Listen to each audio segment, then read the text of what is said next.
ঢাকা মহানগর পুলিশের গোয়েন্দা শাখার অতিরিক্ত কমিশনার হারুনুর রশিদকে বদলি করা হয়েছে।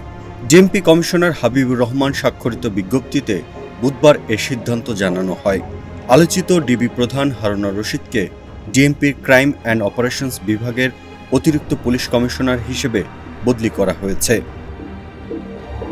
সম্প্রতি কোটা সংস্কার আন্দোলনের ৬ সমন্বয়কের সঙ্গে খাবার গ্রহণের ছবি ডিবি হারুনের ফেসবুক পেজে পোস্ট করার বিষয়ে উষ্মা প্রকাশ করেন হাইকোর্ট।